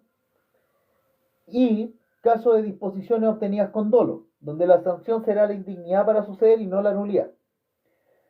Casos de disposiciones obtenidas con dolo, donde la sanción será la indignidad para suceder y no la nulidad. O casos de disposiciones obtenidas con dolo, donde la sanción será la indignidad y no la nulidad. Entonces estas son las causales de nulidad relativa, del testamento. Primero, disposiciones con error en la persona, aquí solo se anula la disposición. Disposiciones con error en la persona, aquí solo se anula la disposición. Caso de disposiciones obtenidas con dolo, la sanción será la indignidad para suceder y no la nulidad. Caso de disposiciones obtenidas con dolo, la sanción será la indignidad para suceder y no la nulidad. La nulidad puede ser solicitada solo por aquellos quienes pasarían los bienes si el testamento se anula. La nulidad solo puede ser solicitada por aquellos a quienes pasarían los bienes si el testamento se anula. La nulidad solo puede ser solicitada por aquellos a quienes pasarían los bienes si el testamento se anula. La nulidad solo puede ser solicitada por aquellos a quienes pasarían los bienes si el testamento se anula. La nulidad solo puede ser solicitada por aquellos a quienes pasarían los bienes si el testamento se anula. La nulidad solo puede ser solicitada por aquellos a quienes pasarían los bienes si es que el testamento se anula. Un testamento no ve afectado su validez por vicios cometidos en trámites posteriores a su otorgamiento relativo a su apertura y publicación. Un testamento no ve afectada su validez por vicios cometidos en los trámites posteriores a su otorgamiento relativo a la apertura de la sucesión. Un testamento no ve afectada su validez por vicios cometidos en los trámites posteriores a su otorgamiento relativo a su apertura y publicación. Un testamento no ve afectada su validez por vicios cometidos en los tribunales en trámites posteriores a su otorgamiento relativo a su apertura y publicación. Un testamento no ve afectada su validez por vicios cometidos en los trámites posteriores a su otorgamiento relativo a la apertura y publicación. Un testamento no ve afectada su validez por vicios cometidos en los trámites posteriores a su otorgamiento relativo a su apertura y publicación. Y listo. Y con esto ya terminamos. Que la acción de nulidad del testamento prescribe en el plazo de 10 años contado desde la muerte del testador. La acción de nulidad del testamento prescribe en el plazo de 10 años contado desde la muerte del testador. La acción de nulidad del testamento prescribe en el plazo de 10 años contado desde la muerte del testador. La acción de nulidad del testamento prescribe en el plazo de 10 años contado desde la muerte del testador. La acción de nulidad del testamento prescribe en el plazo de 10 años contados de la muerte del testador. Y eso, terminamos. La partición de la herencia, bueno, pueden revisar mis videos y que sea lo que Dios diga nomás, amigos míos. La verdad es que con eso estamos al otro lado y nada, pues, que estén muy bien, chicos. Nos vemos en un tiempo más. La verdad es que oficialmente ya con esto, chao los live. Al menos lo que respecta a hacer clases y todas estas cuestiones, no, ya no. Así que muchas gracias. Saludos.